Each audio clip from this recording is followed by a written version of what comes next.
tá bom, pô, ele conseguiu e tal, mas será que eu vou conseguir? Será que vai dar certo e tal? E às vezes até mesmo o desânimo bate, saca? Assim como já bateu em mim várias vezes, em você também, Thiagão, várias vezes. Então, assim, é mais como injeção de ânimo também trazer você aqui pra essa galera.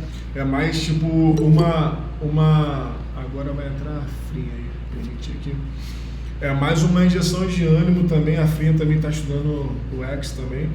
Então, assim, cara, é mais um upzinho nessa galera também, contar também a tua trajetória, como é que foi. É um papo solto mesmo, não queria também algo tão robotizado assim como eles também não queriam, saca?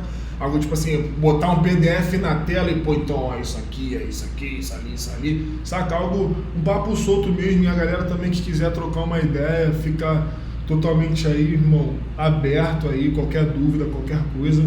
E é isso, essa é a galera aí, Thiago, que a gente pode contar, porque vai ser uma galera que vai deslanchar assim também como eu tô caminhando e você também, né, irmão? Então, é basicamente isso, sem mais delongas aqui, não quero me prolongar, falei 2 minutinhos aí, agora eu vou deixar com o maestro aí, faz o que você achar de melhor, irmão.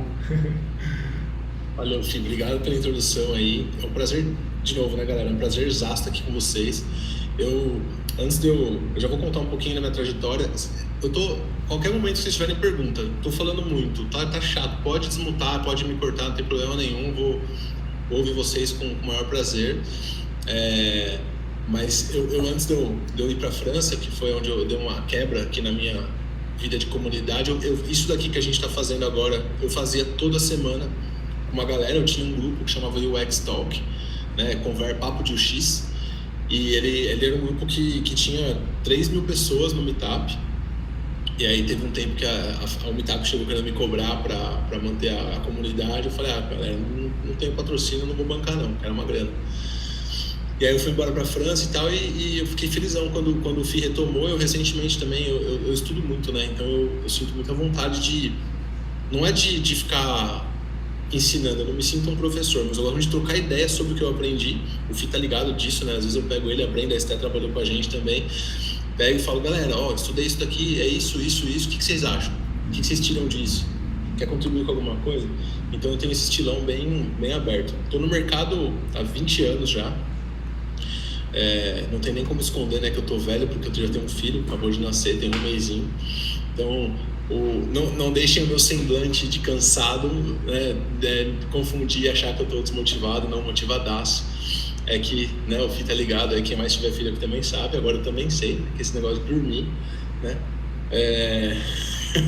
faz falta, mas vale a pena, vale cada minuto que eu não dormi, vale a pena, eu ficaria sem dormir o dobro de tempo se precisasse. Da onde que eu saí, galera? Eu sou filho de professor, né, de aqui de São Paulo. Eu sou nascido numa cidadezinha que chama São Bernardo do Campo, no ABC Paulista. E eu nunca imaginei, eu sempre quis fazer intercâmbio, sabe? Meus pais, eles se endividaram para me botar numa escola boa em São Bernardo. Eu fiquei sabendo disso depois só, né? E eu estudava com uma galera que, assim, ó, Brenda aí, que saudade dela, tudo bom? Eu estudava com uma galera que ia embora de motorista, ou o pai, sei lá, tinha empresa, tinha carro importado, no fim do ano ia pra Disney, e eu não dava esses rolês. Eu ia pra Osasco, que é uma cidade aqui de São Paulo, onde minha avó morava. Eu sempre sonhei em fazer intercâmbio, nunca tive a coragem de pedir isso para meus pais, porque eu sabia o quanto que eles ralavam para me dar um estudo de ponta, né? E eu estudei com um monte de gente que eu não tinha a vida que eles tinham, assim, e eu ficava olhando aquilo e falava, mano, porra, eu queria tanto poder ir pra gringa, eu queria tanto poder fazer isso, poder fazer aquilo. E por que eu tô falando tudo isso? A única coisa que eu me peguei foi, falei, eu vou estudar. Eu nunca fui muito estudioso nem na escola, nem na faculdade. Eu tive a sorte de não precisar pagar pela minha faculdade, porque minha mãe trabalhava na faculdade, ela era professora. Então, aqui em São Paulo, nas universidades, pelo menos na que eu fiz, né, quando tinha um parente que trabalhasse lá, os filhos não precisavam pagar a mensalidade, que era cara. Então, consegui fazer uma faculdade legal também, tudo graças aí ao esforço dos meus pais, né? E eu não era muito de estudar, então assim, mas eu também não matava a aula. Eu ia em tudo, eu sempre fui muito dedicado. E o meu primeiro emprego foi de assistente de arte. Então eu fazia calendário. Eu sei que tem... Por que eu tô falando isso? Eu sei que tem o Patrick aqui, o Fi, tem uma galera que vem do design gráfico, né? E eu comecei no design gráfico. O meu mentor, ele trabalha com a gente hoje, né? O Fi sabe, a Brenda sabe, que é o Marcos, foi o cara que me aceitou. Da mesma forma que eu recebi o Fi, da mesma forma que eu recebi a Brenda, eu nunca tinha trabalhado. Ele me aceitou para ser estagiário e me ensinou os 4 princípios de design, né? Que são os principais, na minha opinião, e acho que na realidade, né? Que é contraste, proximidade, alinhamento e esqueci o outro. Contraste, proximidade e alinhamento. Esqueci o outro, mas tudo bem. Acontece. E aprendendo o design, eu comecei a ter uma sede de aprender. E aí eu comecei a estudar a internet, né? Repetição, lembrei. Eu não ia descansar enquanto não lembrasse. Contraste, repetição, alinhamento e proximidade. São 4 pilares do design. Se vocês procurarem aí, é crap, né? E crap em inglês é tipo porcaria, né?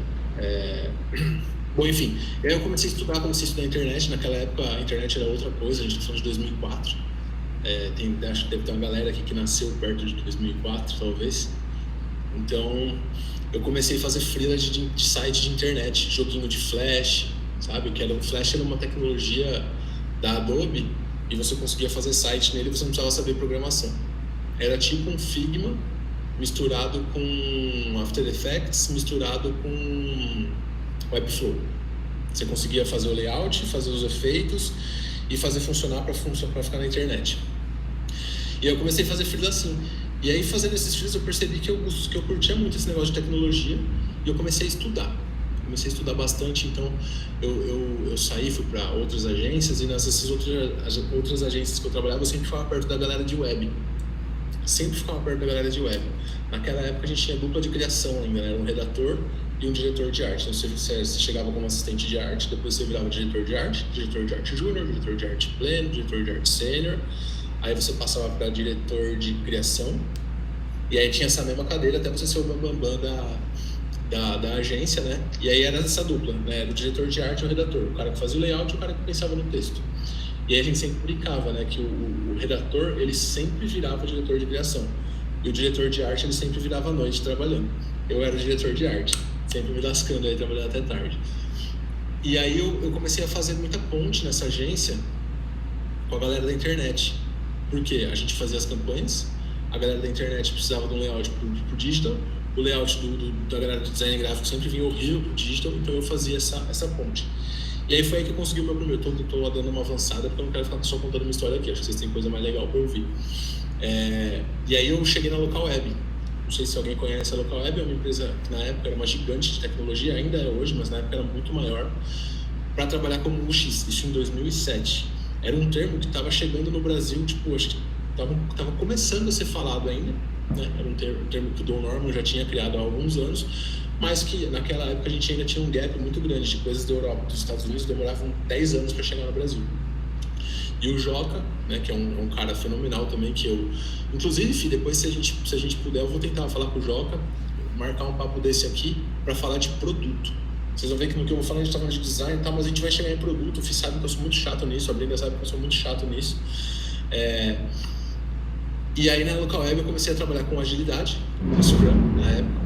Foi meu primeiro contato com um dos gringos, desses gurus gringos que a gente vê aí falando no TED e tal, porque esse cara, o Joca, ele trouxe. E foi a primeira vez que eu entendi que o design não era pra mim. O design era pro outro, né? Se eu quisesse fazer alguma coisa pra mim, eu deveria virar, sei lá, algum artista, abrir um ateliê de alguma coisa que não era um negócio pra mim. Só que eu gosto de arte, né? Todo mundo aqui gosta de arte. Então, a minha decisão foi, como que eu consigo fazer um negócio pro outro que é muito bonito?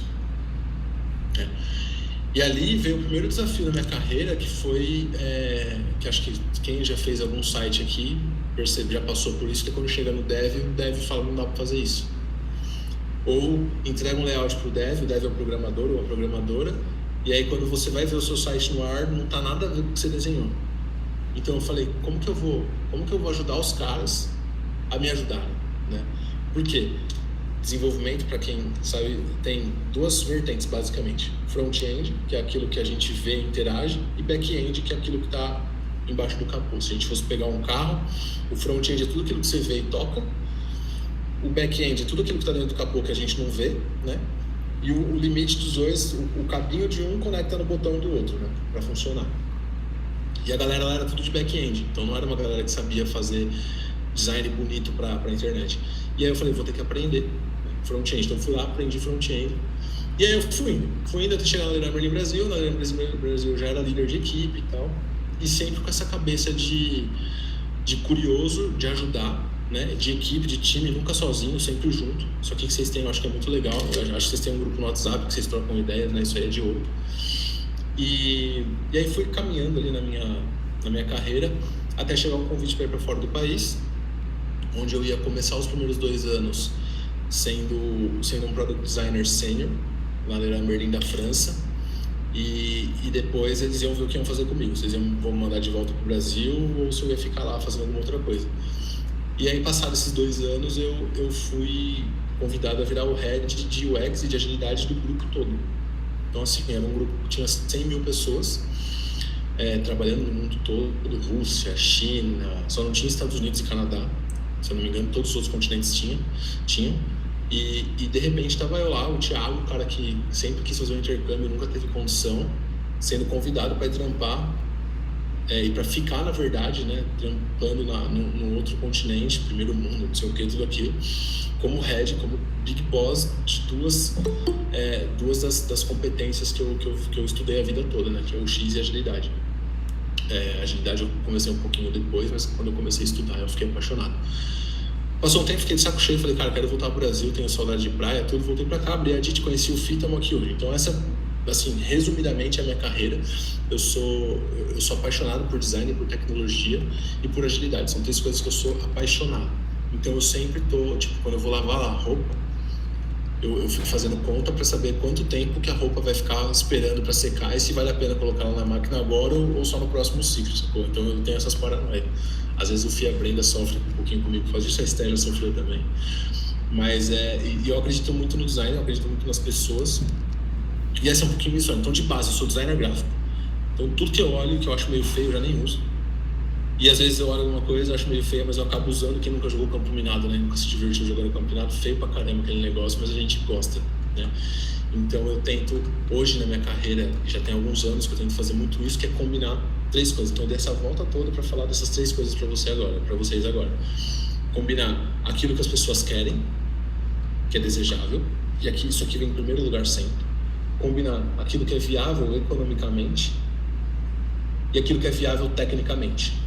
Então, de tudo que a gente for falar de UX moderno, a gente tem que pensar nisso, sabe? A gente tem que pensar, as pessoas querem, as pessoas estão precisando disso. Se elas estão precisando disso, elas sabem que elas precisam ou elas não sabem que elas precisam? Se elas não sabem que elas precisam, o caminho é um pouquinho mais longo, mas chega, né? É viável para o business? Aqui o meu cliente, quem está bancando isso, às vezes não é nenhuma empresa, pode ser uma ONG. Pode ser uma ONG que tem, sei lá, patrocínio de X empresas.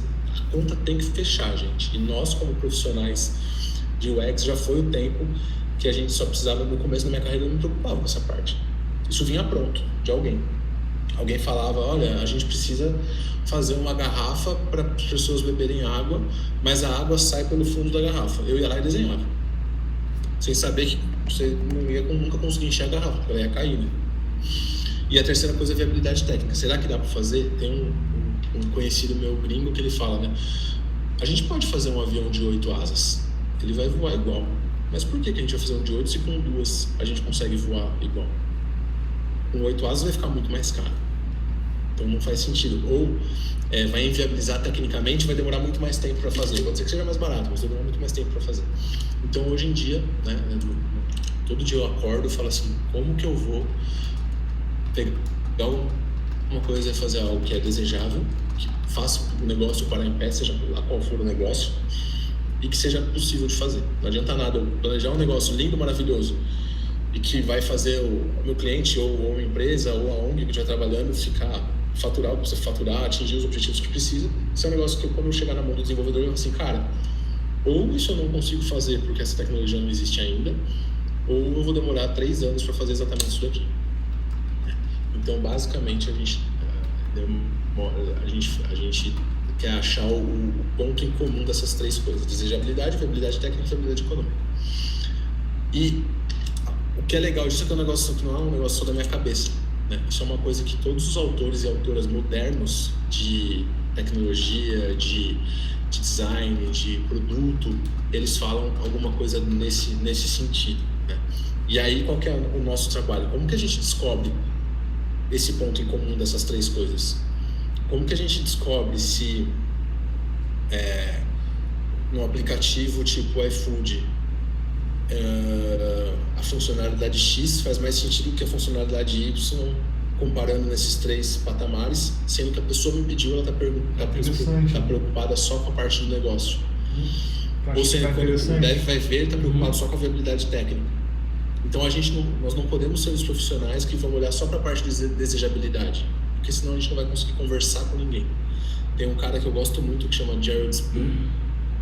Eu fiz algumas conversas com ele na minha carreira já. Eu fiquei impressionado quando esse cara aceitou falar comigo, porque ele é tipo ele é um guruzaço, assim, um dos caras mais respeitados de UX no mundo hoje e tal. Foi o cara que inventou o guest checkout, sabe?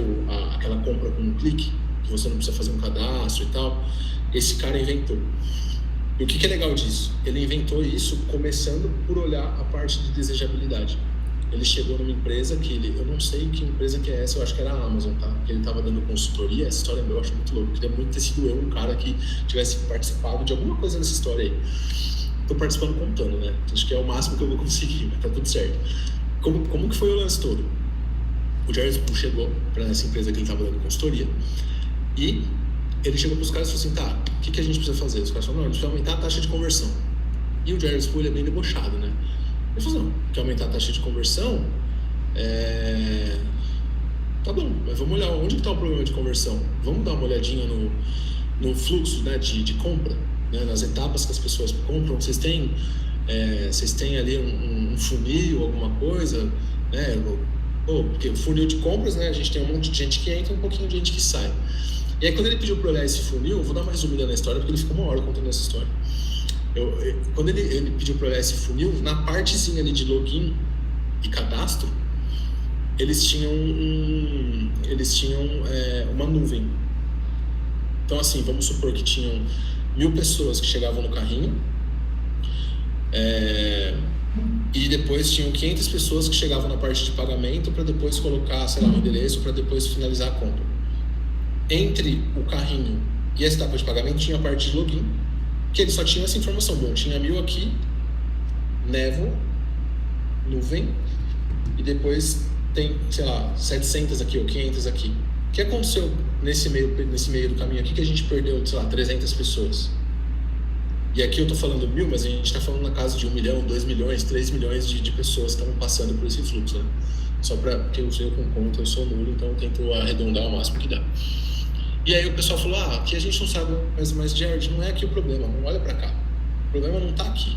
A gente tem que olhar lá pro fundo, porque é na página de pagamento, na página de entrega. Ele falou: mas como vocês sabem que isso não é aqui o problema se a gente não sabe o que está acontecendo aqui, e que a única coisa que eu sei é que a gente tem que estar perdendo 30% ou 50%, sei lá, dos acessos nessa área aqui. E aí eles foram investigar, ficou um tempão ali tentando convencer a galera de segurança: não, porque por segurança dos dados a gente não pode olhar o que acontece na parte de login, porque o usuário insere as informações e tal, não sei o quê. E aí eles foram descobrir que a galera não estava conseguindo recuperar a senha. E tinha uma outra galera que, quando tinha que colocar um endereço, o cara não sabia, sei lá, o zip code dele. E aí sempre tinha, porque quando a gente está falando de cadastro principalmente, né? Quem aqui já fez um cadastro que você estava querendo comprar um produto digital, você teve que colocar seu CPF, seu endereço, nome da sua mãe, nome do seu pai, nome do seu avô, nome do seu cachorro. Por que eu tenho que dar tudo isso de informação, sendo que a PQP do produto é digital, caceta? Ou caraca, né? Tá de bolsa, mané? Né? Então, isso aí sou eu tentando falar gíria carioca, tá, gente? O Felipe me ensinou, se eu falar alguma coisa de tiozão, foi ele, tá? O Patrick tem um pouquinho de culpa nisso também. E aí ele falou: não, vamos fazer o seguinte, então, a gente não pode colocar rastreamento técnico pra gente olhar ali as métricas que aconteceu. vamos chamar 5, 15 pessoas ali para a gente ver essas pessoas fazendo o fluxo de compra e depois a gente faz umas perguntas para ela. Então ele estruturou ali o que seria um teste de usabilidade, né? Mas ele só queria observar as pessoas já eram clientes, que já compravam dessa marca. Quando você trabalha numa Amazon da vida, vocês sabem, né? Quem aqui já comprou na Amazon esse ano uma vez, pelo menos? Então, assim, você chacoalha uma árvore e cai 30, então é muito fácil. E aí eles trouxeram as pessoas, e aí fazendo as análises. E aí a gente cai numa outra coisa que é muito legal, né? Normalmente, quando a gente chega num lugar que faz muito pouco ou nenhum teste, ou muito pouco ou nenhum monitoramento com as pessoas que estão usando, e isso é muito comum hoje em dia, a gente precisa chamar 5 pessoas para conversar. Essas 5 pessoas, elas vão apontar para a gente 75% das coisas que têm que ser melhoradas, e vai ser um padrão. A gente arruma essas coisas, depois a gente fala com mais 5. E aí isso vai se estruturando, né? Isso funciona muito quando a gente está criando um negócio do zero, né? A Brand e o Fih sabe que a gente tenta fazer isso, não é sempre que a gente consegue, mas a gente tenta fazer isso o máximo que a gente consegue no dia a dia. E aí, vendo essas pessoas navegarem, eles perceberam que tinha aí, de fato, um problema de navegação, uma ruptura de navegação, que eles podiam tentar corrigir, corrigindo esse fluxo para as pessoas darem as informações que elas não estavam querendo dar, ou que elas não estavam conseguindo dar, ou eles podiam simplesmente dar um bypass, dar um pulo e falar assim, cara, foi aí que eles inventaram o guest checkout, né, que é a compra com um clique, se eu não me engano, aqui no Brasil. E do dia que ele colocou isso, ele conseguiu recuperar $300 milhões no ano para essa empresa. Chutando aí, conhecendo o Jerry Spool, ele deve ter cobrado, sei lá, uns 10, 15 mil dólares para fazer esse trabalho com a galera, né? Se ele ficou, sei lá, 2 dias com eles fazendo isso, foi mais ou menos o que ele deve ter cobrado. Os caras ganham 300 milhões. Aí a gente faz a conta da margem de lucro dessa empresa, sobrou uma cacetada de dinheiro para eles, graças ao quê? Observar algumas pessoas olhando o produto que a gente tem rodando no ar. Então, quando a gente fala de sempre começa com as pessoas, não adianta nada a gente tentar melhorar o resultado do negócio, sendo que a gente não está olhando por que as pessoas não estão fazendo esse resultado chegar. Pode ser que elas não queiram comprar esse produto, mas que a gente tem que trocar o produto, ou a gente tem que trocar a forma que a pessoa de comprar esse produto, tem alguma informação faltando, né? Porque quando a gente só olha para o negócio, a gente cai na armadilha de fazer os padrões bizarros, né, de navegação. Você está entrando num site e aparece lá, cadastre seu e-mail e ganhe 10% de desconto na sua próxima compra. E você não quer cadastrar o e-mail agora, você nem sabe se você vai comprar. Mas aí você tem a opção de colocar o seu e-mail e cadastrar, e aí tem um linkzinho pequenininho escrito, não, eu não gosto de promoções. Esse tipo de padrão, todo mundo gosta de promoção, né? Mas esse tipo de padrão, ele é chamado de dark pattern, né? Padrão obscuro, eu não gosto muito desse nome, mas é meio que quando a interface ela te guia para uma coisa que não é aquilo que você precisaria de fato fazer. São os enviesados, né? Os enviesados. Os enviesados, tem alguns vieses aí que o cara lá do Instagram fala que pô, você tá enganando as pessoas, você não tá enviesando, você tá enganando, né? Mas enfim,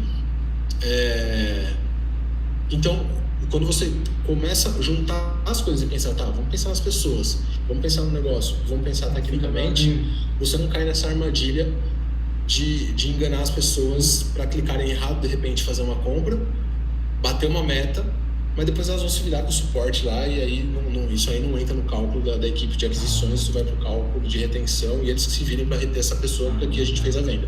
Não, né? A gente vai fazer a venda porque a pessoa quer de fato comprar, entender o produto, casa com o propósito dela e aquilo que ela quer. Se ela curtir, ela vai comprar de novo, se ela não curtir, ela não vai usar mais, mas ela não vai abrir um reclame aqui de você só assim, foi enganada para comprar essa porcaria e você como UX designer foi a pessoa que criou o fluxo que essa pessoa passou para fazer essa compra. Então é sobre isso pra caramba. Então, gente, esse sou eu, prazerzaço falar com vocês. E o Fih compartilhou algumas dúvidas comigo que vocês tinham, né? Que eu falei, pô, pede pra galera mandar algumas perguntas e tal, que eu vou querer responder, né? E eu vou começar a responder algumas coisas aqui. Gente, o chat tá aberto, tá? Podem abrir pergunta quando vocês quiserem. Eu vou até falar uma parada aqui, Thiagão, que é muito que eu falo pra galera, pra rapaziada. Tipo, o design em si não é só aquela coisa bonita ali que tu vê, aquela telinha bonita ali que tá, tanto seja um site, um aplicativo ou uma arte, um banner, saca? Não é só aquilo ali bonitinho que não tem objetivo nenhum, não tem rumo, saca?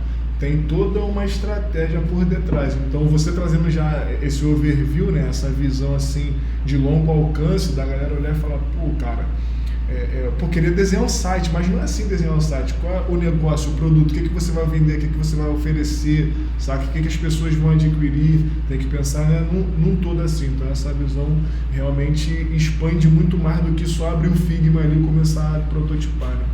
Maneiro. É isso. Tem uma coisa que é muito legal disso, que tem até uma pergunta, né, que é: me identifiquei com o UX design, por onde que eu começo? E eu gosto de brincar que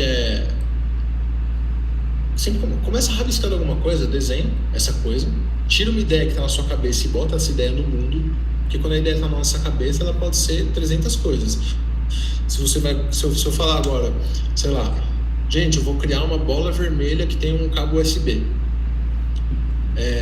Cada um de vocês pensou em uma bola vermelha com USB, né? E eu pensei, se o seu desenho rabisco uma bola vermelha com USB, eu falei assim, gente, pensei em criar isso daqui, vamos comigo? Acho que a maioria de vocês vai falar assim, você tá maluco, não vou me jogar nessa. E pode ser que uma pessoa fale assim, vamos, gostei, como que a gente faz? Então, assim, por onde começar, eu gosto muito de recomendar tem uma ideia, pensa em desenho, tenta desenhar alguma coisa, mas assim que você desenhar tenta validar. Tudo começa por um rabisco no papel. Tenta validar se essa coisa que você pensou, a forma que você pensou, ela faz sentido para outras pessoas que talvez tenham esse mesmo problema que você está tentando resolver, ou essa oportunidade que você está tentando abraçar, né? Então esse por onde começar, acho que é muito do que não tem problema nenhum vocês pegarem o Figma, rabiscar alguma coisa no papel, passar para o Figma para deixar bonito e tal, mas se a gente abrir o Dribbble e olhar quanta coisa bonitinha e ordinária que tem lá, a gente vai ficar impressionado, né? São coisas lindas, maravilhosas. Eu me inspiro, eu entro todo dia no Dribbble para olhar, pô, o que a galera tá fazendo, diferentes formas de fazer um botão, diferentes formas de fazer uma paginação, mas sempre em mente, pô, tem um problema para eu resolver, né? Como que eu vou resolver esse problema e como que essa belezura toda aqui, esse visual maravilhoso aqui vai me ajudar a resolver esse problema mais rápido e não o contrário, né? Então acho que por onde começar, né? Eu dei alguns cursos para pessoas não designers, né? Uma galera que assim pensa assim, aquela sei lá, contadora, advogada, médico, dentista, frentista de posto e, sei lá, caixa de supermercado. Pensa nessas 6 profissões. Eu já dei workshop de introdução de UX para todos esses tipos de pessoas, e para todas eu começava assim. E era impressionante o brilho no olho no final. O que eu fazia? Gente, vocês têm ideia de alguma coisa que vocês acham que pode mudar o mundo? Todo mundo tem uma ideia, né, de alguma coisa que acha que pode mudar o mundo. Normalmente advogado tem um pouco de dificuldade nisso, mas assim, alguma coisa que você odeia, que você queria mudar antes de processar, né? E aí eu falava, rabisca no papel aí. Rabisca a sua ideia no papel. E a galera travava. Eu dizia, não, mas como eu nunca rabisquei nada? Só rabisca. Pode fazer um desenho, pode fazer o que você quiser. Agora pensa que esse seu papel é um papel interativo.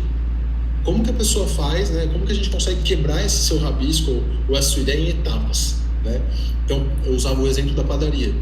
Quando eu vou comprar um pão, eu não simplesmente falo para minha esposa, amor, tô indo comprar pão. E aparece um pão na minha mão e fala, vamos comer. Não, tem algumas coisas que eu preciso cumprir para comprar o pão. Então eu preciso botar as cachorras para dentro, pegar a chave do carro, entrar no carro, ligar o carro, tirar o carro, dar uma esquentadinha, abrir o portão, me dirigir até a padaria, comprar o pão, pagar pelo pão, voltar para fazer todo o caminho reverso e aí pagar. Se eu fosse fazer um aplicativo se eu fosse ensinar um robô Thiago a ir na padaria por mim para comprar pão, eu ia ter que ensinar ele todas essas etapas, né? Pro design é a mesma coisa. Só que no nosso trabalho é como que a gente pode fazer essas etapas ficarem o mais simples possível para as pessoas não terem como errar. Se é aquilo que elas querem, é aquilo. Eita, mano, deu ruim pra mim.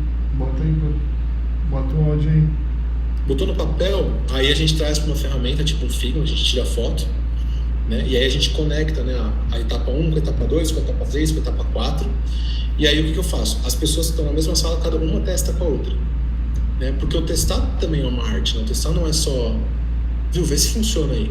Como que a gente elabora um desafio para essa pessoa? Era como se a minha esposa estivesse me falando assim: pense que você está com fome e você adoraria comer alguma coisa que você come todo dia. Eu ia pensar pão ou pizza, mas de manhã vai ser pão, normal. O que você faria? E tá aqui esse aplicativo para você comprar o seu pão, sei lá, tá aqui o mapa das coisas que você vai ter que fazer. E aí eu ia falar apontando, eu vou fazer isso aqui, eu vou fazer isso aqui. Com base no que eu for falando, no que a pessoa for falando, eu vou saber se o que eu desenhei, né, faz sentido ou não, onde que eu preciso melhorar, onde que tá claro, onde que não tá, onde que tá concreto, onde que precisa de uma melhoria. E a partir daí você já fez o X.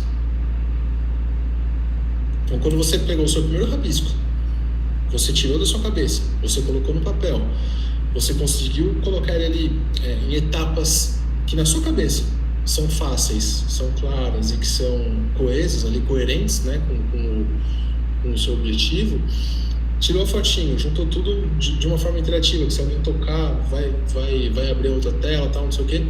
Testou isso com alguém, você já fez um ciclo inteiro. O que muda daí pra frente?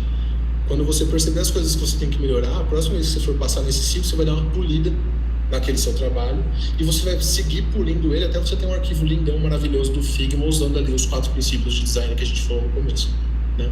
Então, o ciclo de trabalho de uma pessoa de UX é bem pequeno. Entender o que eu tenho que resolver, saber mais ou menos o que é o sucesso quando eu resolvi, saber quais das ideias que eu tenho, qual que é a que vai me levar, né, para o meu objetivo mais rápido possível, e se as pessoas entendem isso.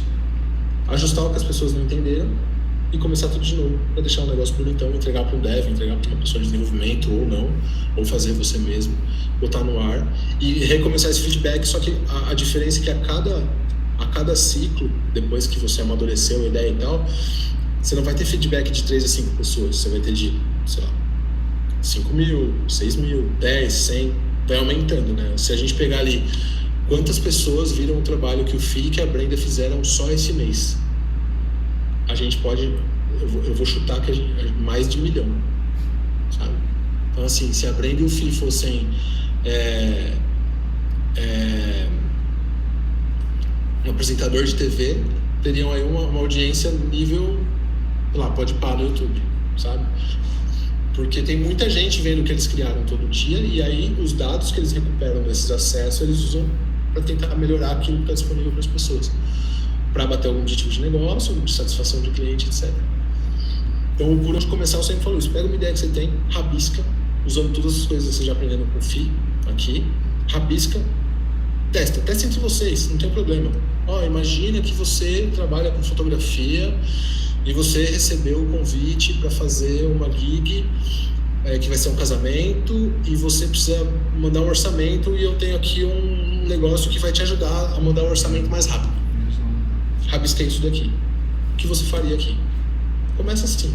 E aí, pouco a pouco, vocês vão... Duas coisas, né? Vocês vão achar aonde vocês se sentem mais felizes de atuar. Por exemplo, o Fih, eu sei que ele ama fazer a parte visual. A Brenda, ela ama fazer a parte visual, mas ela curte muito fazer a parte de descoberta também. O Fih, quando ele entrou na DIT, né, Fih, se eu estiver errado, você me corrige, a parte de descoberta era uma coisa que você não tinha descoberto ainda. E a cada mês que passa, ele vai gostando mais dessa parte também, né? Então, eu gosto de falar, quando você faz o ciclo todo e você faz ele rápido, você fala, opa, essa parte aqui de rabiscar eu achei braba. A próxima vez eu vou querer focar um pouquinho mais de tempo nessa parte aqui, né? Porque aí a gente chega no como que eu me destaco, né, na área. E hoje, assim, para mim, um profissional que se destaca é aquele profissional que consegue contar uma historinha coerente quando vai apresentar o trabalho para alguém. Trabalhar no Airbnb, trabalhar no Facebook, trabalhar no Spotify, onde? Na Apple, na Microsoft, na AWS, qualquer um desses lugares, gente, a galera vai querer saber aonde a sua cabeça consegue te levar. E não se você já emplacou um trabalho para Nubank, e não se você era cabeça por trás de tudo que a Ford fazia. Isso no começo da carreira principal. Depois, no nível que eu estou, por exemplo, eu não posso chegar para ser, sei lá, diretor de UX do Facebook e falar assim, não, ó, gente, a minha cabeça vai levar vocês para o metaverso. Não posso fazer isso. Mas quem está começando... não dá para esperar que alguém que esteja começando já chegue arregaçando. Não tem como. Mas aonde a sua criatividade pode te levar? E escolher uma empresa que tem essa mentalidade e você vê na liderança uma pessoa que você possa aprender alguma coisa, sabe? E não ter aquela relação chefe e empregado, sabe? Eu hoje como líder, tem já 15 anos que eu sou líder de equipes. Eu sempre contrato alguém que seja melhor do que eu. Essas pessoas às vezes não sabem. Mas o meu hoje eu falo assim, essa pessoa que ela é melhor do que eu. A Brenda é melhor do que eu, o Fih é melhor do que eu. Os dois são melhores do que eu. A Esté, que trabalhou aqui, ela é melhor do que eu. A diferença é que eu tenho 20 anos nessa porra. E eles estão com, sei lá, 3, 4. Pô, eles com 20 anos, eles vão me empregar. Eu falei assim, Thiago, vem cá, agora é você. Aconteceu isso na minha carreira. O cara que me ensinou os 4 conceitos do design, hoje ele trabalha com a gente. E não tem essa relação chefe, na chefe. Somos todos seres humanos, carne e osso. Vamos todo mundo morrer pro mesmo buraco. A diferença é que eu tenho um pouquinho mais de rodagem. Só que não significa que eu tô certo em tudo, porque às vezes eu tô enviesado em algumas coisas. Então, ter uma galera que tá começando é muito importante também, porque vocês têm que fazer pergunta. É assim que vocês se destacam. Não precisa ser... eu gosto de falar, fazer pergunta é diferente de ser o Sherlock Holmes, né? Então você não está investigando, não está fazendo um questionário com a pessoa, mas chegou uma demanda para vocês de design. Por exemplo, a gente precisa refazer a página de produto porque as pessoas não estão adicionando o produto no carrinho. Qual que é a primeira pergunta que um profissional como eu hoje gosta, né? A primeira resposta, né, que um profissional como eu gosta de receber a gente sabe por que as pessoas não estão clicando, tem uma pesquisa por trás disso. Por que você acha que fazer uma nova página de produto vai resolver isso? E vamos ver o que vem de resposta. O problema disso aqui que eu tô falando é que tem muita gente que não gosta de ser cutucada. Então por isso que eu falo, paga um cafezinho, tenta achar o seu tom para fazer essa pergunta.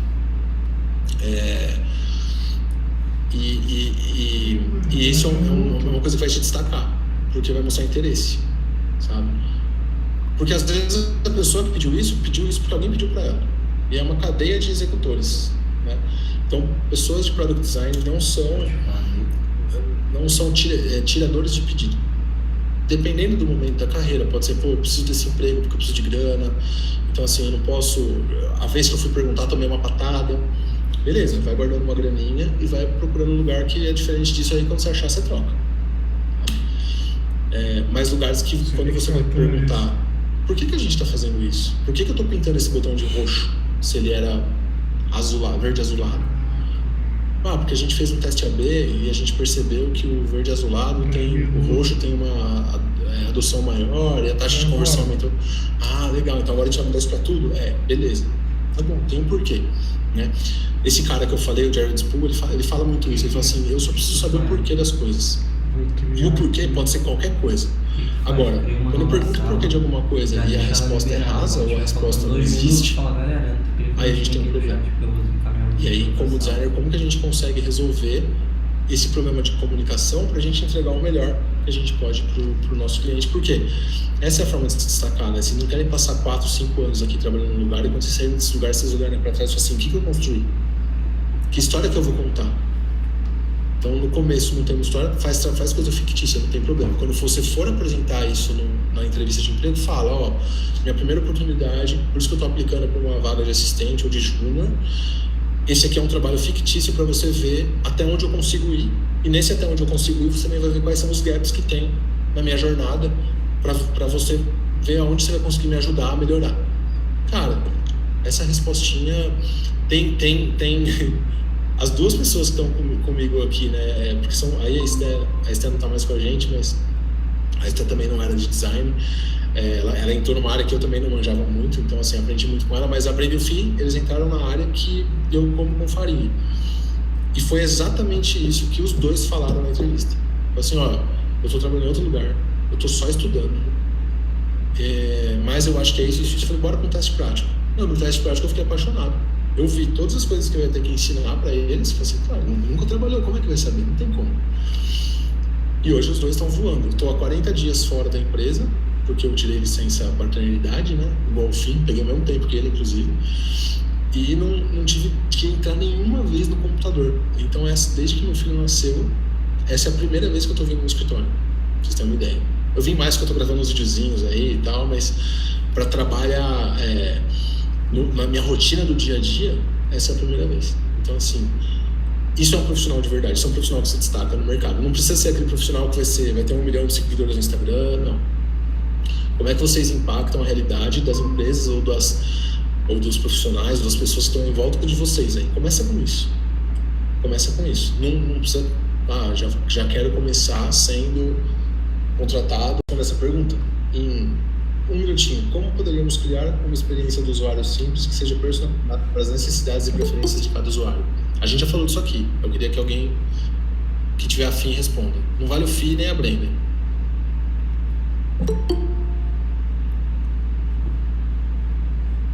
Ninguém quiser responder também não tem problema. Eu respondo de boa, tá? Vou dar uns 5 segundos aí. Desmuta e fala. Só vai. Não tem erro. Não tem certo e errado. Sem medo, família. Sem medo. É tipo fantasia, né? Pô, beleza. Eu vou falar então.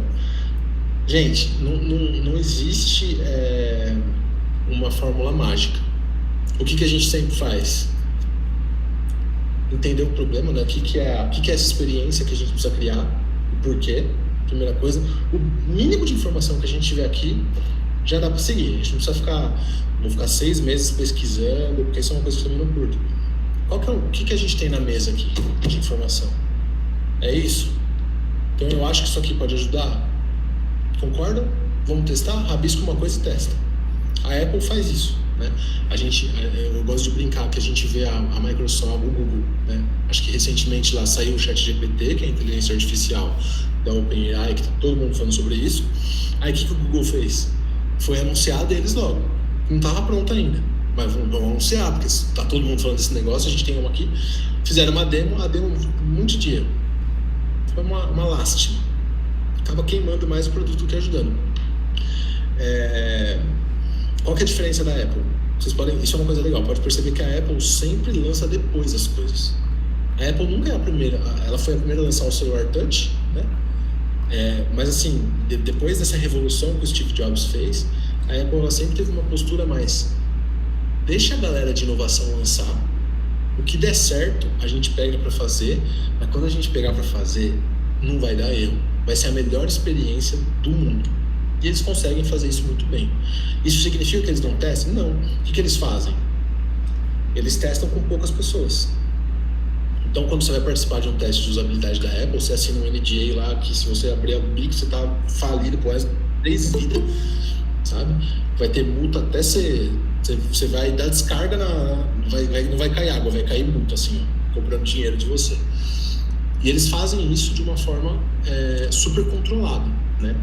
Então aqui, a única forma de a gente saber se a experiência do usuário está simples e personalizada para as pessoas que vão usar é testando. Só. Rabisca alguma coisa, testa, melhora essa coisa que a gente rabiscou, testa de novo, melhora essa coisa que a gente deixou um pouquinho mais bonita e vai, bota no ar. Botamos no ar, vamos monitorar nas ferramentas de análise, né, no Google Analytics da vida, vamos monitorar se os resultados que a gente espera estão chegando, se as microconversões que a gente espera estão acontecendo, e se não tiverem, vamos iterar para ver como que a gente consegue resolver isso, porque às vezes pode funcionar para 5 pessoas, mas não funciona para 5 mil. Então é um trabalho cíclico de pensar, fazer, analisar. Pensar, fazer, analisar. Pensar, fazer, analisar. É isso. Atualmente consegue enxergar negligências em algum tipo de processo de design? Qual a dica para pessoas que estão migrando para a área? Tem muita negligência. No dia a dia, a gente comete negligências, tá? Isso aqui eu não vou testar não, vou fazer direto. Se acerta, você é gênio. Se dá ruim, você fala, se eu tivesse testado, eu teria pego isso antes, né? Conforme vai passando o tempo, tem coisa que, por exemplo, se eu chegasse para minha avó, E ela olhasse pro céu, ela sabia me falar se ia chover ou não com uma precisão de 99%. Eu tenho 37 anos, eu olho pro céu a 37, ela olhava pro céu a 80 quando ela me falou. Então eu confiava nela, ela falava que ia chover, eu voltava a pegar uma blusa. Então tem coisas que a gente pode pular, né? Mas o que eu vejo muito negligenciado hoje pela maioria é toda a parte de descoberta. Será que isso que a gente está trabalhando é o que a gente deveria estar fazendo? Será que isso, eu vou mudar a pergunta, será que isso que a gente está trabalhando, alguém precisa disso? Vai de fato ajudar o negócio ou é tecnicamente viável? Responder essas 3 perguntas para qualquer coisa que a gente estiver fazendo.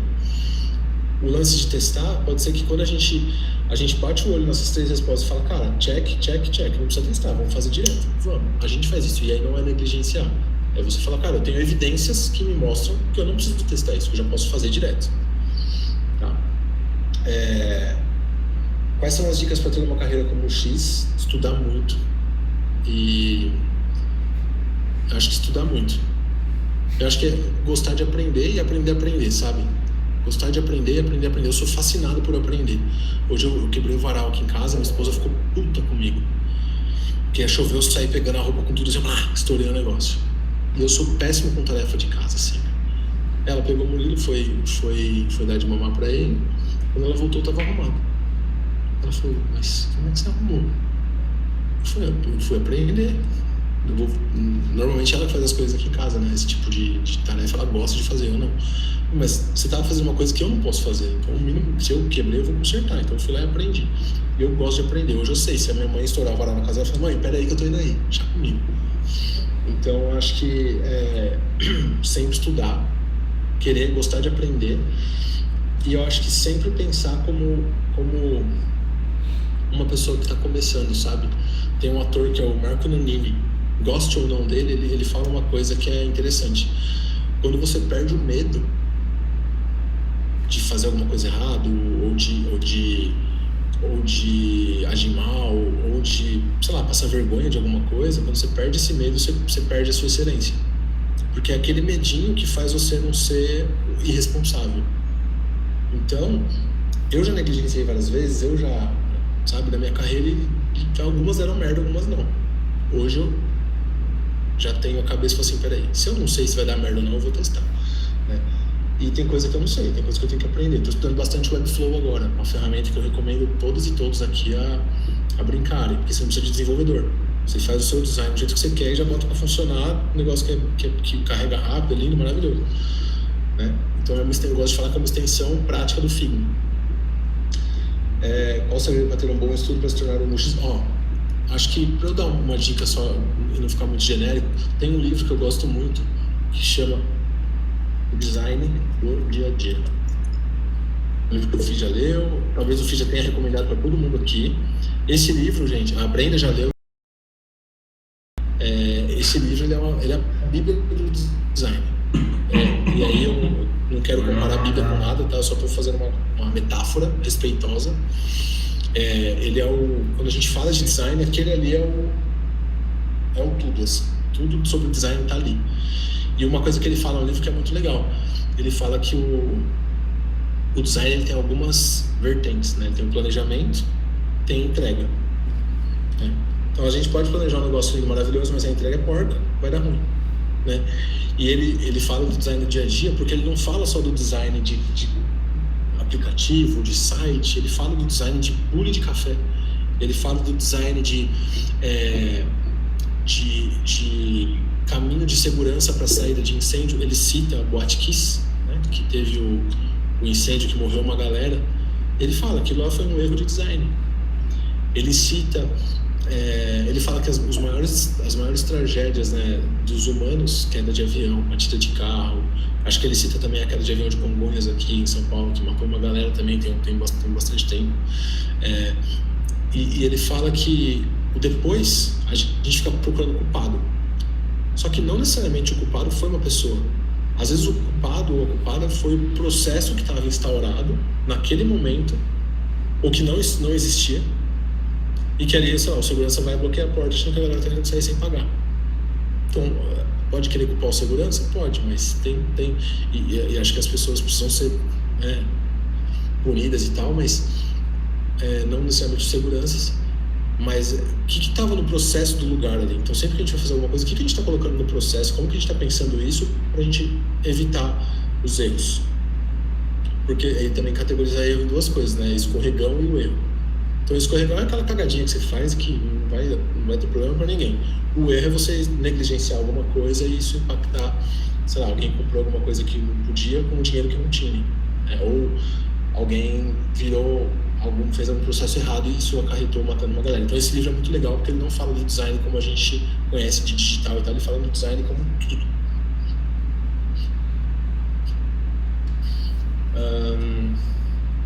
Como fazer pesquisas com usuários de excelência? Acho que isso é muito legal.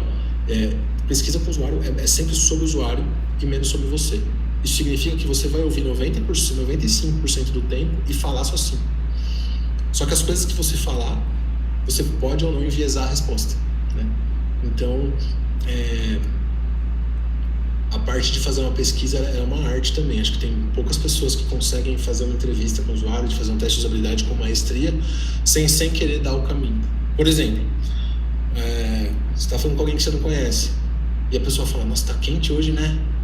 Às vezes você nem tá com calor, mas você fala, Por quê? Ela te enviesou na pergunta dela.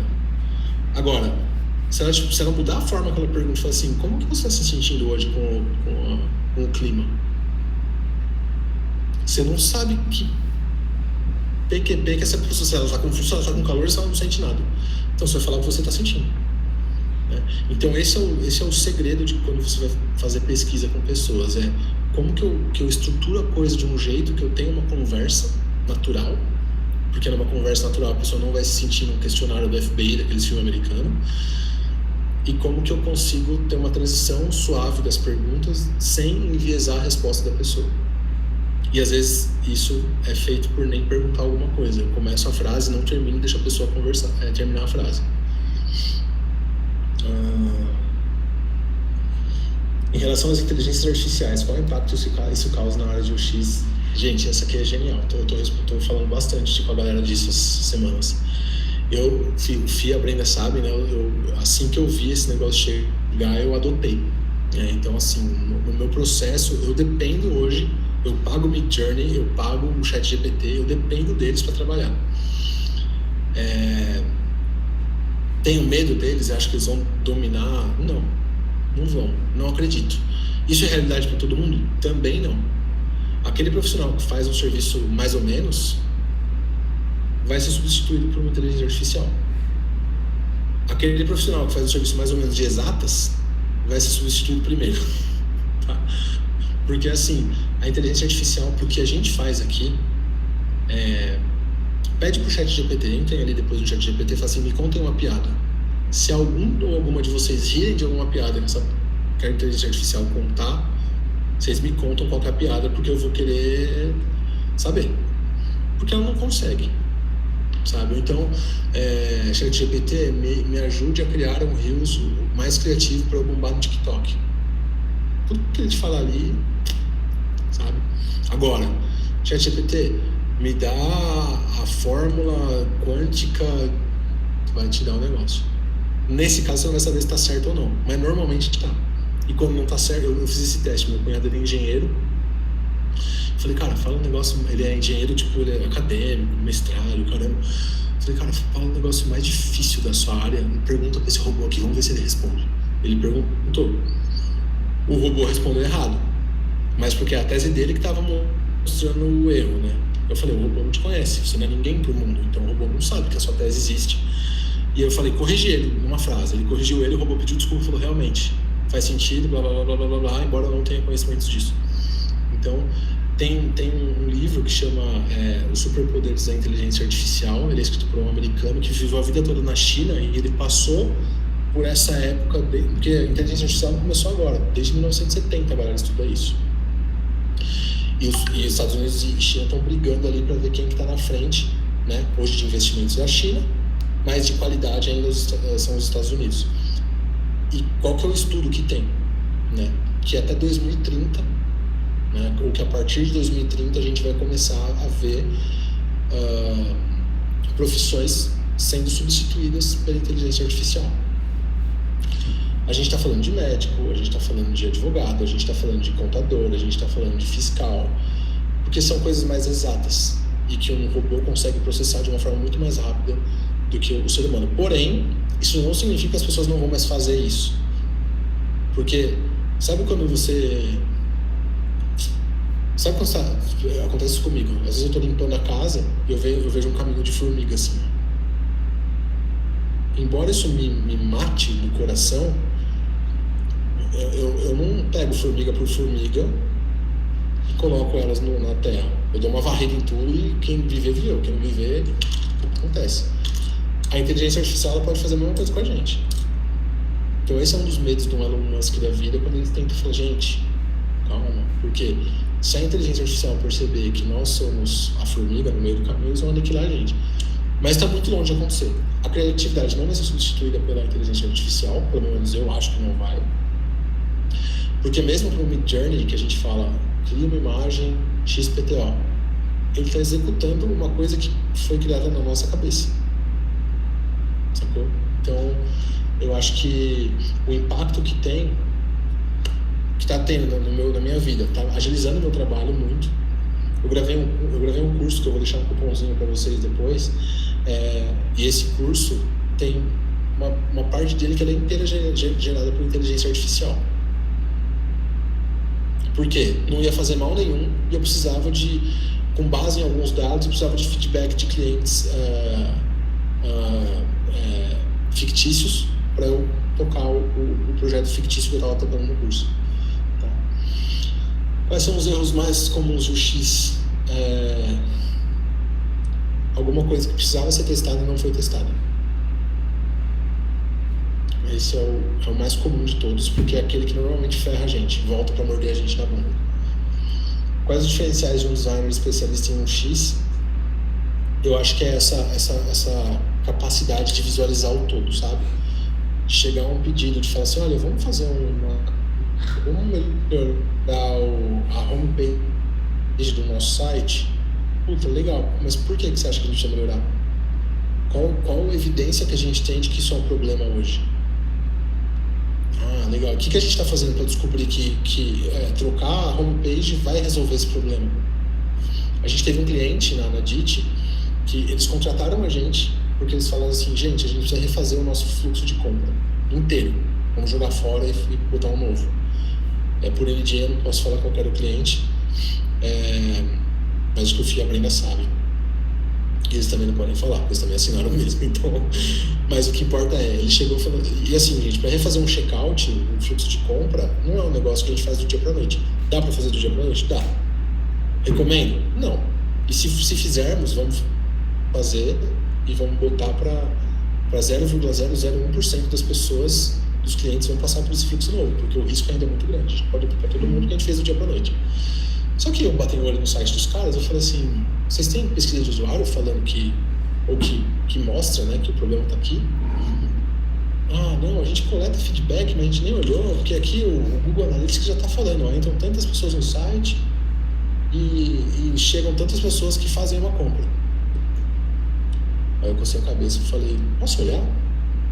Aí deram acesso pra gente, assinamos o NDA, não tinham fechado com a gente ainda, foi o nosso primeiro cliente, posso falar quem é? Aí eu olhando o feedback dos clientes, eu falei pro Diego, se a gente fizer o checkout, a gente vai se lascar, porque a gente vai refazer todo o negócio, depois de 3 meses, a gente vai botar no ar, não vai resolver o problema, os caras vão processar a gente falando que a gente enganou eles.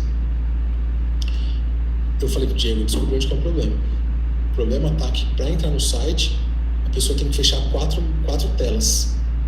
É a tela do LGPD, é a tela de localização, é a tela de newsletter e é a tela de CEP. Não, é a tela de CPF, que eu não sei porque eles pediram. E aí eu cheguei na reunião e falei assim, eu tenho uma hipótese, vamos testar, não tenho certeza, mas eu acredito que se a gente fizer essa solução aqui, que eu te garanto que em uma tarde a gente faz, a gente vai dar um impacto na conversão do site de vocês de X e vocês não vão precisar refazer o fluxo de compra, pelo menos agora. Ele era uma bosta? Era. Mas não era o que estava causando o problema.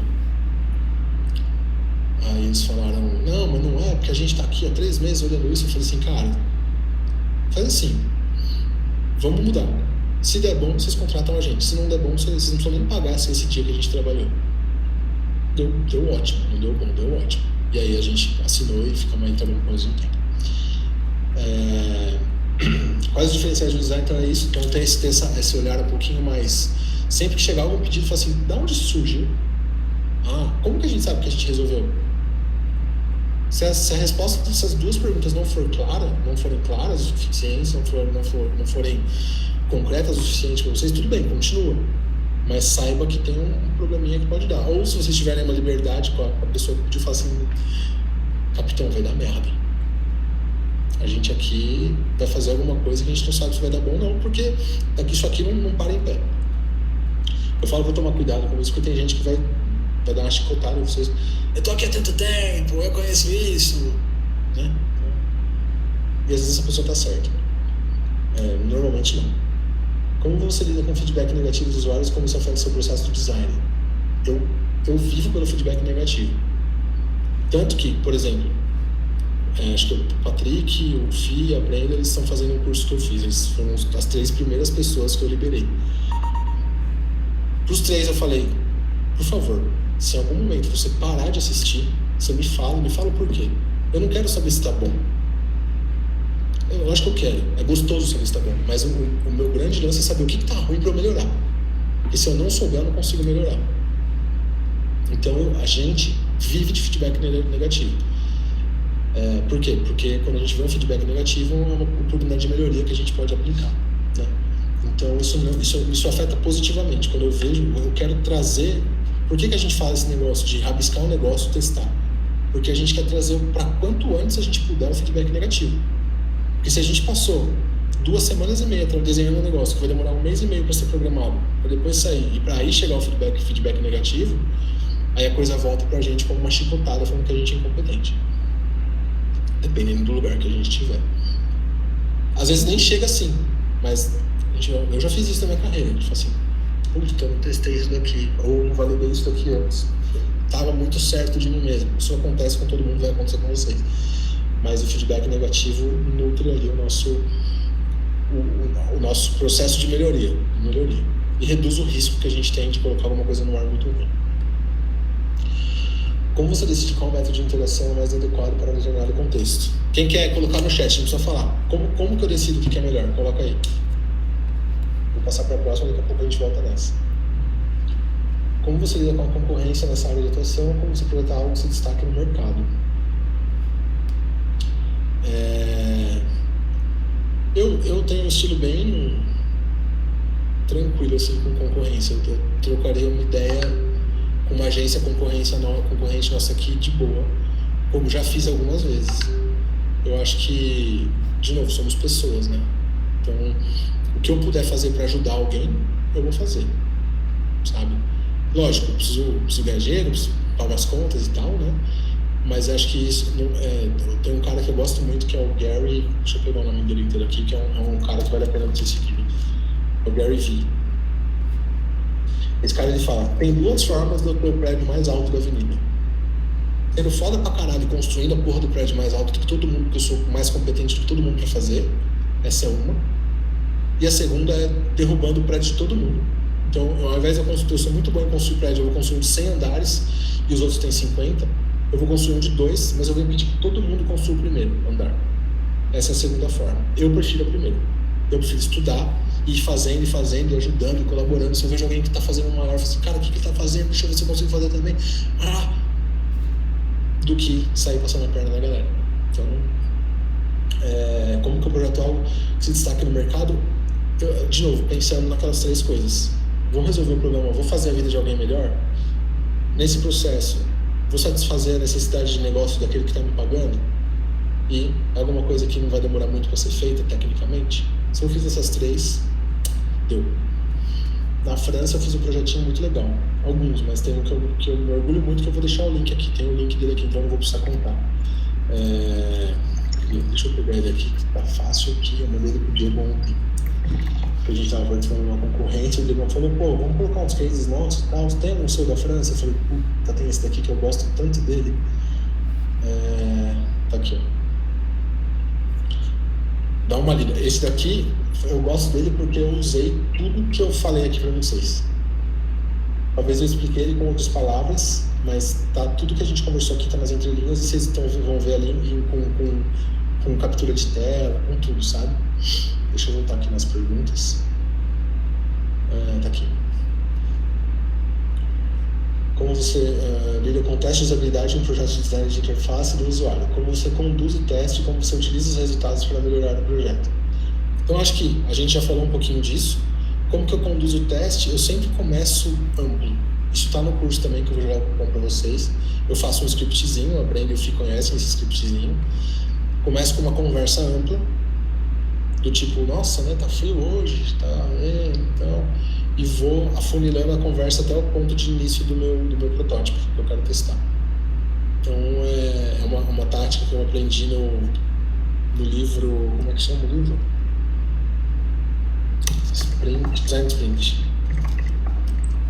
Do Jake. Quando eu vi essa forma de fazer, eu nunca mais fiz diferente. Falei, vou pegar esse método aqui, eu vou usar. Fiz teste de usabilidade, eu só faço assim hoje. Funciona legal. Gente, alguém quer fazer alguma pergunta de alguma coisa que eu falei, não ficou tão... Não me fiz claro, alguma coisa que vocês não gostaram? Vocês já sabem que eu gosto de feedback negativo, então sem tabu, não tem problema não. Manda bala. Tô ficando sem voz já, faz tanto tempo que eu não falo tanto que eu não falo eu tô até ficando sem voz.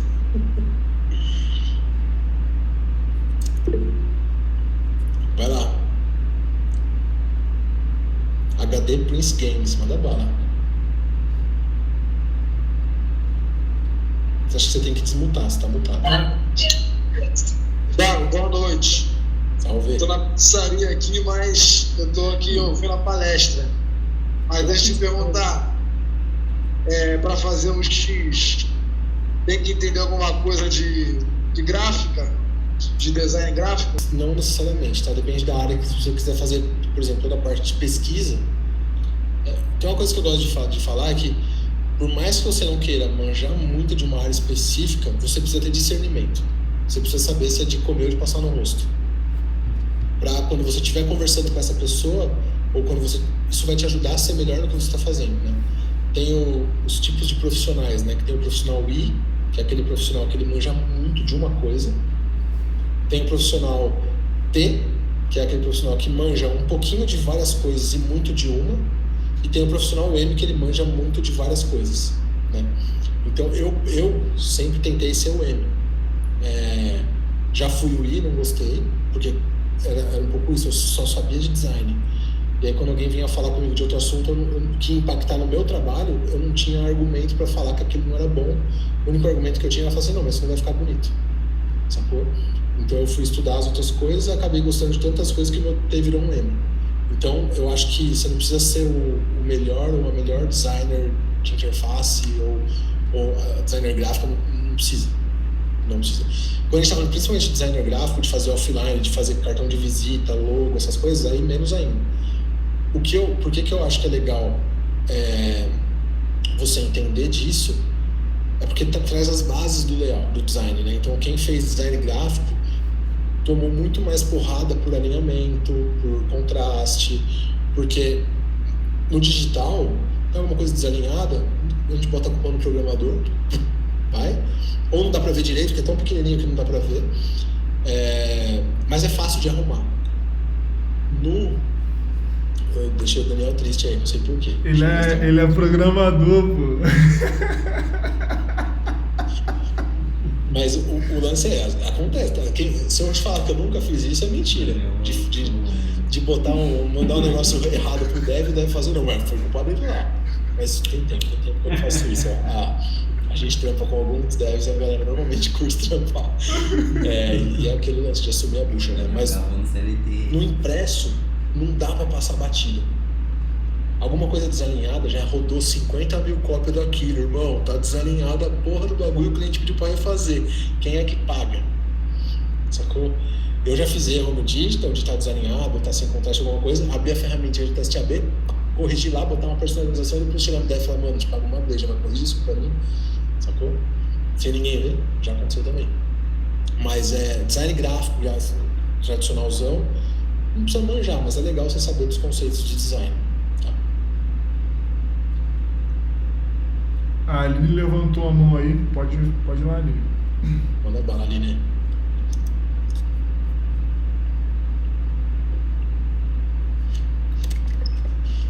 Pode desmutar também, tá? Se quiser.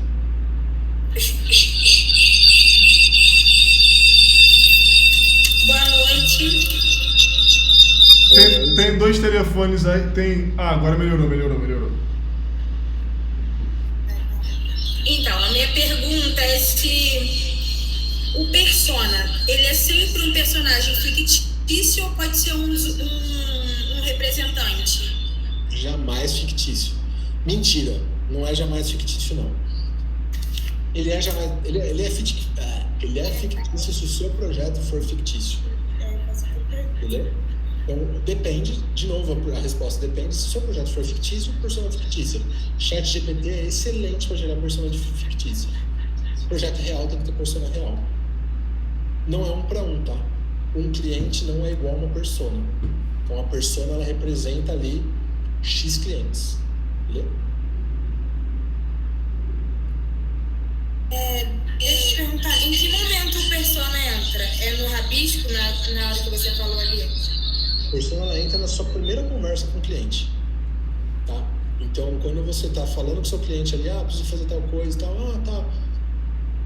Qual que é o tipo de pessoa que usa normalmente ali o seu site, ou que vem comprar aqui, se não tem o site ainda, vai ser o primeiro que você faz? Quais são as frustrações?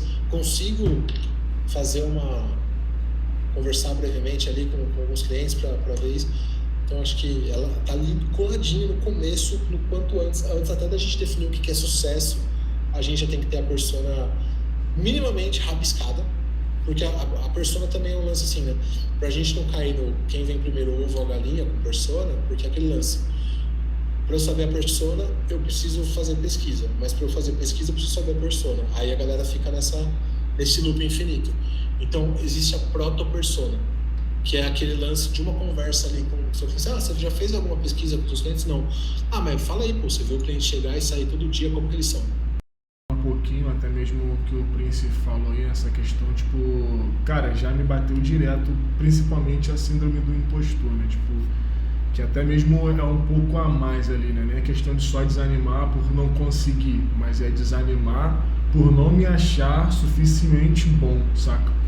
E, tipo assim, tirando de aprendizado em toda a trajetória, tipo, eu quando comecei a estudar, era concursado e eu quase não tinha tempo. Então, assim, batia desânimo quase todos os dias. Só que eu comecei a pensar em algo maior, saca? Eu falei, cara, não pensando somente na grana, por mais que essa profissão dê uma boa grana, eu pensei sim na grana, mas não só. Eu pensei no que ela podia proporcionar e na minha qualidade de vida ao ter um trabalho remoto, ao conseguir trabalhar com aquilo que eu gosto. Então eu acredito que o principal pilar é você gostar do que está fazendo. Quando você gosta do que está fazendo, tipo assim, você se acha, né? Você, na verdade, acha que você se encontra ali. E, cara, e aquilo ali já vai te motivar a ser maior, a ser melhor, saca? Então, acho que o principal ponto é assim, cara, pra onde eu tô indo, eu vou ser bem sucedido, eu quero ser bem sucedido. Se fazer essas perguntas, tipo, te torna mais forte, saca? Então, eu fiz isso comigo, eu não me sabotei.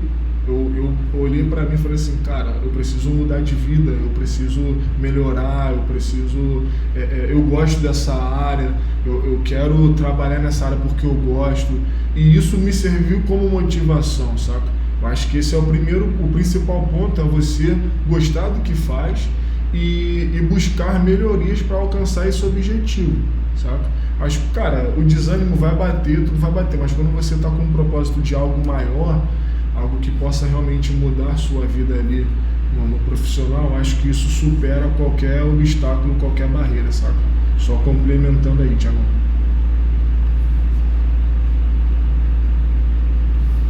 É isso aí, eu estou super de acordo com isso. É muito intrínseco isso, né, de cada um. Então, para mim funcionou isso, pro Fih funcionou aquilo.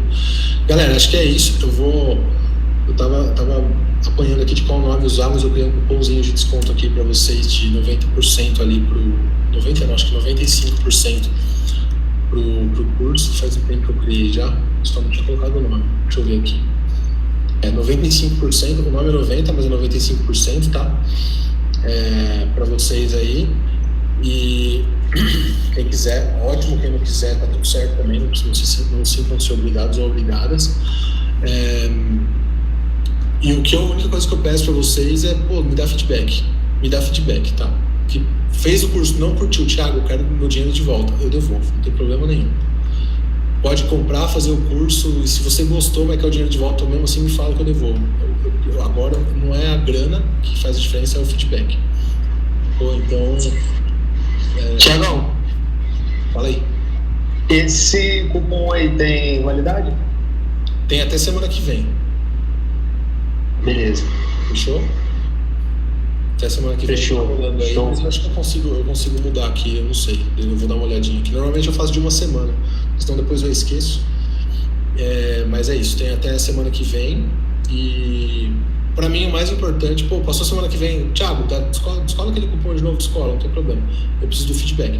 Vai chegar uma hora que eu já não vou fazer mais. Pra vocês aí, sempre que vocês pedirem, eu vou fazer com o maior prazer. E essa é a nossa troca. Eu dou desconto, vocês me dão feedback. Fechou? No final do curso, já dando um spoiler, no final do curso eu chamo do feedback.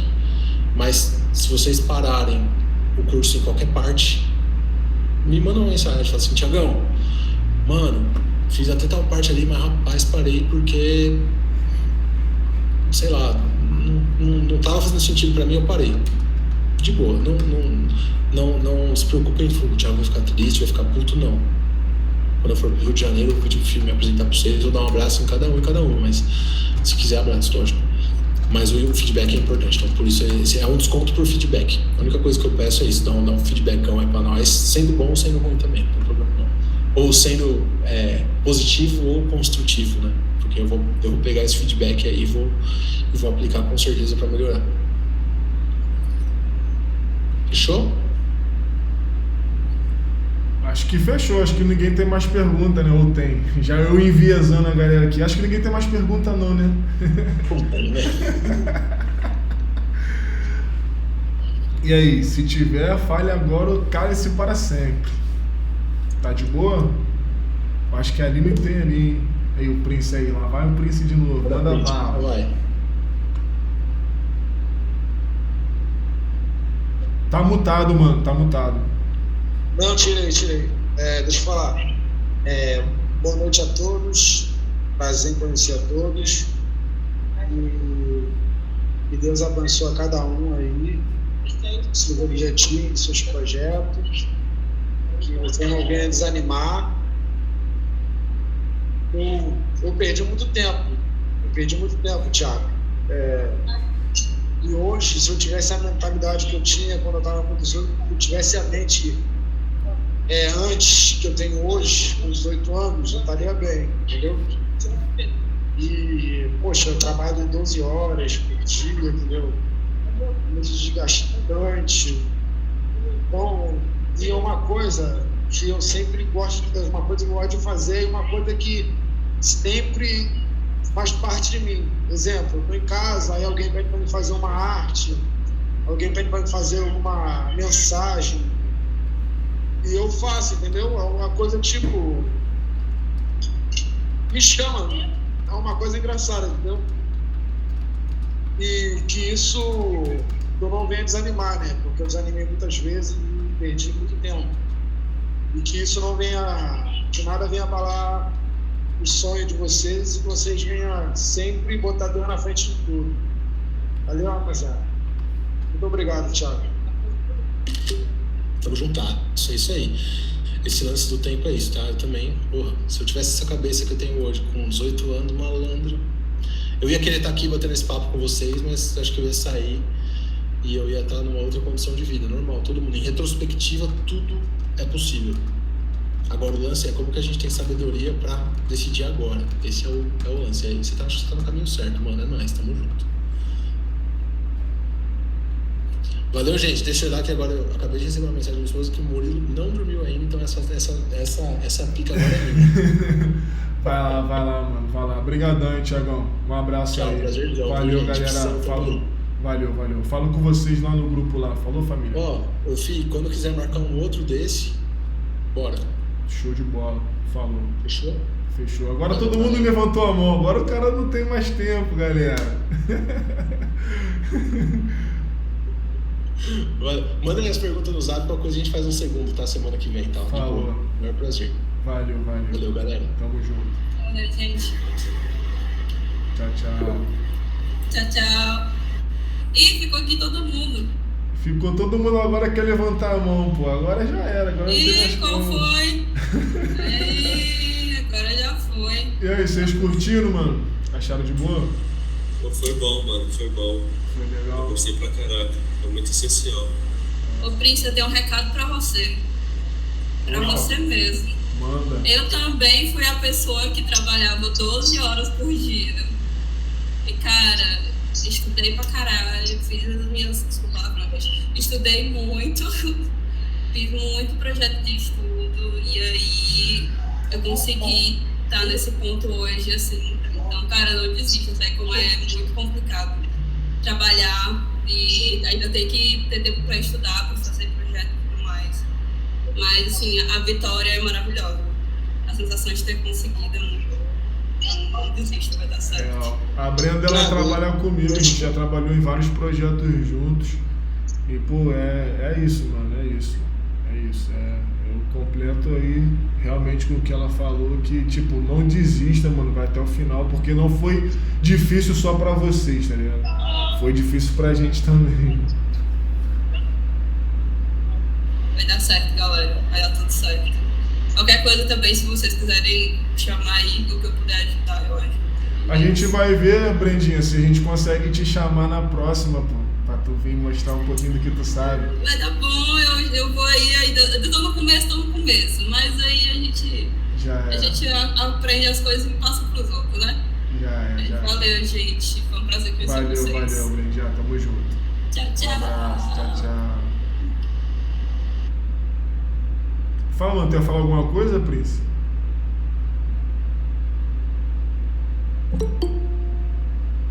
Não, eu só perguntar um negócio pra ela só. De horário tá separada pra estudar. Entendi. Mas aí vai ter que. É força de vontade mesmo, do jeito. É isso, não tem jeito. Prioridade, né, mano? Você priorizar ali, sacou? Mas é isso, família. Vai dar já 10 horas da noite aí. Eu sei que vocês querem ficar mais tempo. Foi maneiro, mas acabou. Talvez numa próxima. Falou? A gente troca essa ideia aí e bota pra fluir. Valeu? Valeu, gente. Valeu, um abraço. Tchau. Valeu. Valeu.